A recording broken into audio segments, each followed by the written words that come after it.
वंचित समाज का जो पुनर्जागरण है वो इसलिए नहीं संभव हो पा रहा है क्योंकि लोग जातियों में बटे हैं। वर्ग की राजनीति वो करते ही नहीं, न वर्ग में वो अपने आप को बटा महसूस करना चाहते हैं।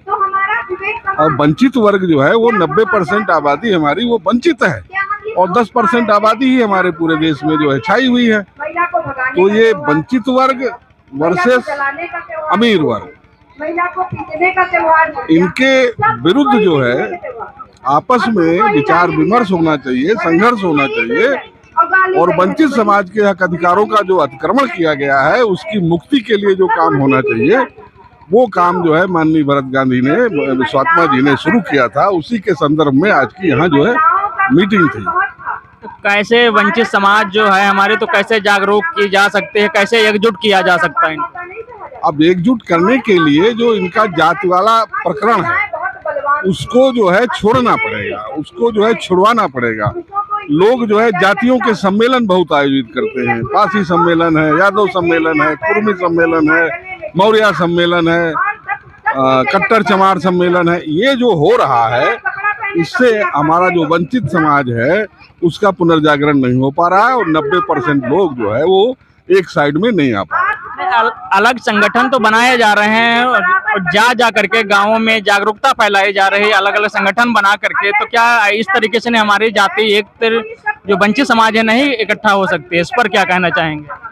जब तक जाति का पुट लगता रहेगा, अपने आप को वर्ग की राजनीति में वो नहीं ढालेगा, जो भी हमारे लीडर हैं वो वर्ग की राजनीति नहीं करेंगे, वंचित वर्ग में नहीं आएंगे, अपने आप को नहीं गिनेंगे, अपने आप को अमीर वर्ग में गिनते रहेंगे, तब तक जो है कुछ होने वाला नहीं है। यदकुल पुनर्जागरण तो एक यादव समाज से जुड़े हुए हैं, एक क्यों संगठन ऐसा क्यों बनाए हैं और क्यों उनको बनाना पड़ा?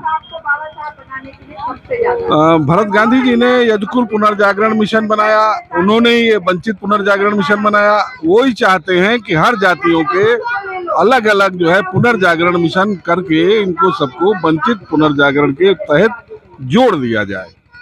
तो ये काम जो है वो माननीय भरत गांधी विश्वात्मा जी ही कर रहे हैं, उनकी प्रेरणा से ही ये काम हो रहा है। और इसमें जो उन्होंने 2011 में संसद से मंजूर कराया, हर व्यक्ति को वोट डालने के बदले उसको वोटर पेंशन दी जाए, ये जब वंचित समाज एकदम से जिस दिन एक्सेप्ट कर लेगा, जिस दिन इसको स्वीकार कर लेगा, उसी दिन इस देश में पूरा बदलाव हो जाए, ऐसा हमारा मानना है। वोटर पेंशन पर क्या कहना चाहेंगे? वोटर पेंशन क्यों लागू नहीं हो पा रही है? और सब नेता तो बड़ी बड़ी बातें करते हैं, वोटर पेंशन पर क्यों नहीं बात करते हैं? वोटर पेंशन लागू इसलिए नहीं हो पा रही है कि लोगों को डर है कि हमारे आसपास जो लोग हमारी दास्ता करते हैं, गुलामी करते हैं, हमारे लिए कपड़े धोते हैं, बदन दाबते हैं, जूता पॉलिश करते हैं, ये सब जो है हमारी इच्छा से नहीं होगा, उनकी इच्छा से होगा। हो सकता है वो करे ना करे, तो जो धनी वर्ग है वो सोचता है हम फंस जाएंगे, ये सारे काम हमको करने पड़ेंगे, इसलिए वो वोटर पेंशन के नाम पर लोगों को हर समय बरगलाने का ही काम करता है। जबकि अगर ये लागू होती है तो देश की जीडीपी इतनी बढ़ जाएगी कि हमारा जो डॉलर का भाव आज जो 82-83 है, ये जो है 30-40 में आ जाएगा और कम में आ जाएगा, ऐसा हम लोगों का मानना है।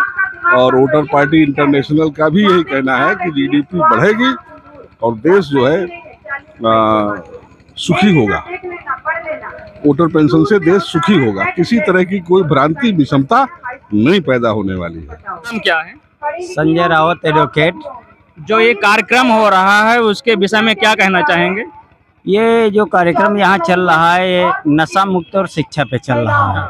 इसका मेन उद्देश्य है कि समाज में एकाग्रता पैदा हो, लोग एक दूसरे से जुड़ें और जुड़ने के बाद स्कूल जाने की मुहिम चलाई जा रही है और नशा मुक्ति का आंदोलन चलाया जा रहा है ताकि ये समाज स्वयं अपने पैरों पे खड़ा हो सके, कोई भी व्यक्ति इस समाज को ठग न सके, इसलिए ऐसे कार्यक्रम किए जा रहे हैं। जगह पर कार्यक्रम हो रहे हैं, जो अभी हमारी वंचित समाज है उस पर क्या कहना चाहेंगे आप? वंचित समाज पे जो वंचित समाज जो है उसके लिए ही कार्यक्रम किया जा रहा है ताकि वो शिक्षा की ओर बढ़े और शिक्षा से उसकी आर्थिक स्थिति मजबूत होगी इसलिए इस वंचित समाज के लिए जो आज का ये कार्यक्रम रखा गया है, तो इसमें आर्थिक मजबूती बहुत बड़ी जरूरी है, जो वोटर पेंशन के रूप में दिया जा रहा है कि प्रत्येक नागरिक वोटर को वोटर पेंशन लागू की जाए, सरकार उसको वोटर पेंशन दे ताकि उसकी आर्थिक स्थिति मजबूत हो सके।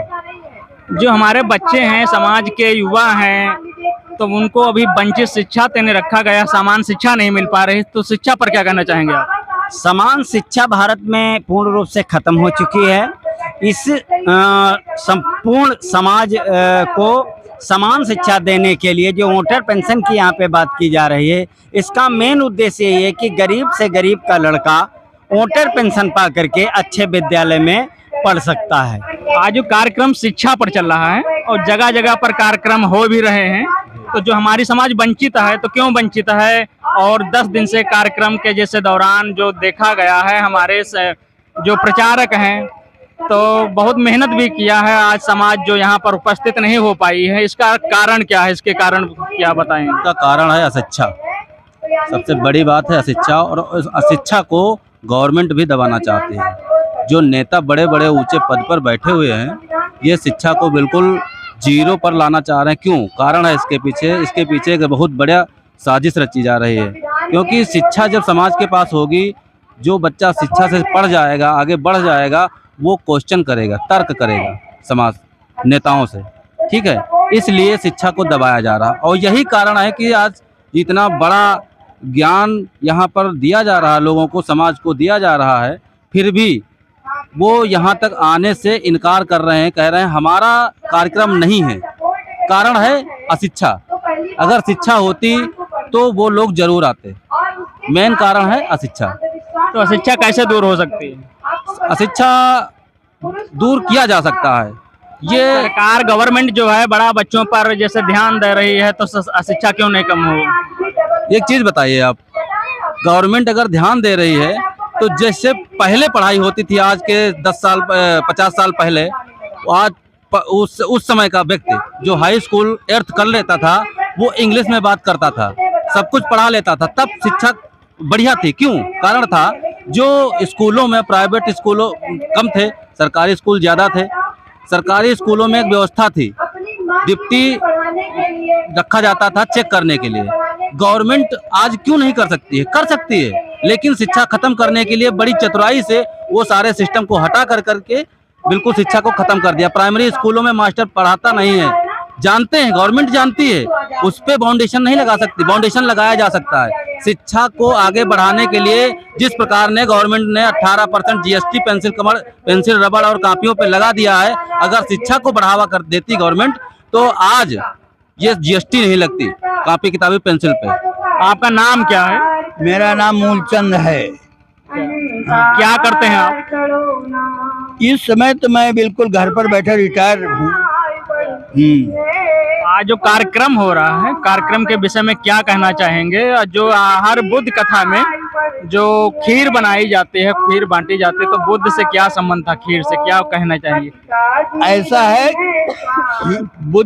ये खीर बांटी जाती है। खीर का मतलब है, खीर खाने से ही बुद्ध भगवान जो है उनको आध्यात्मिक ज्ञान प्राप्त हुआ था। समाज अभी वंचित है, क्यों एकजुट नहीं हो पा रही? एकजुट ऐसा है, मनवादी व्यवस्था के अंतर्गत जो ओबीसी समाज है, ओबीसी अपने को घरघुसुआ शूद्र न मानने के बाद वो अपने को ऊंचा मानने लगा है, और शूद्र अति शूद्र उनको भी अपने से अलग कर रहा है कि जो हम इनसे ऊंचे हैं। इस प्रकार मनवादी व्यवस्था ने डिवाइड कर दिया है कि वो अपने से ओबीसी अपने को ऊंचा समझता सभी दलितों से। अच्छा, वोटर पेंशन का नाम सुना है आपने? वोटर पेंशन क्या है? जो सन 2004 में वोटर पेंशन योजना लाई गई थी, और अभी तक जो लागू नहीं हो पाई है, कोई नेता बात नहीं करता वोटर पेंशन पर। तो वोटर पेंशन लागू होना चाहिए, नहीं लागू होना चाहिए? वोटर पेंशन लगना जरूरी है, लेकिन जो हमारी समझ में ये आता है कि जितना अगर इसी प्रकार से रहा अगर इनको बना दिया गया इसी प्रकार से रहा तो वोटर पेंशन का संविधान भी आधा जब्त हो जाएगा। अच्छा, 24 में चुनाव आने वाला, चुनाव के विषय में क्या कहना चाहेंगे?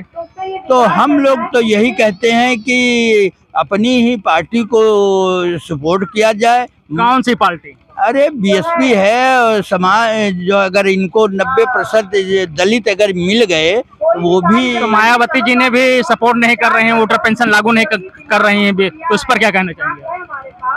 अब ये मायावती जी का अपना निजी वो है, लेकिन इसको जब 4 बार मुख्यमंत्री हुई तब इनको जो है नहीं करना चाहिए था। कहना चाहते हैं ये कांसीराम। मायावती जी ने ईवीएम पर नहीं बोल रहे हैं, वोटर पेंशन पर नहीं बोल रहे हैं, तो क्या कहेंगे आप? इसके लिए भाई अब हम क्या बताएं, कोई गुप्त बात होगी या तो इनसे संपर्क खास बना लिया है तब ये हो सकता है, या उनका कोई जो है विशेष कार्यक्रम जो है उनके पीछे छिपा है, या इतना ज्यादा कमा लिया है इसके। तो वोटर पेंशन लागू होना चाहिए, नहीं लागू होना चाहिए? वो लागू तो होना चाहिए लेकिन नहीं लागू हो रही, इसके लिए सभी लोग एकजुट होकर उसके लिए लगवाएं। अगर किसी नेता ने आज तक बात नहीं किया है और केवल विश्व भारत महात्मा गांधी ने केवल मुद्दा उठा रखा है वोटर पेंशन खातिर, कोई नेता हमारा वोटर पेंशन पर नहीं बात कर रहा है, बेरोजगारी पर नहीं बात कर रहा है, तो वोटर पेंशन लागू होना चाहिए। वोटर पेंशन लागू होना चाहिए, और अगर ये नहीं कर रहे हैं तो इसमें कोई उनका मुद्दा जरूर होगा, नेताओं का मुद्दा जरूर होगा कि इससे क्या होता है। वो मानते सभी हैं कि जो है। महंगाई पर क्या कहना चाहेंगे आप? महंगाई तो बढ़ी है भाई, महंगाई बढ़ी है, और महंगाई ये कम होनी चाहिए। कोई 500 रुपए का वो कर रहा है वोट के लिए, और यहाँ 1100 का लगभग मिल रहा है, तो ये महंगाई तो बढ़ी है। तो इसके लिए अब सब लोग मिलकर करें तो ठीक रहेगा। ओबीसी, एसटी, एससी सब मिलकर 85 जरूर होंगे। 85% जब तक मिलेंगे नहीं तब तक ये लागू नहीं होगा। अच्छा, लोग कहते हैं 85% और बहुजन पूरा कुल मिला के 85 है। 85 का नाम लेते हैं, तो क्या बहुजनों की बात 85 की लोग नेता करते हैं क्या? यही तो खूबी है, वो 85 नहीं 15 ही पूरे विश्व पर कायम हो रहे हैं।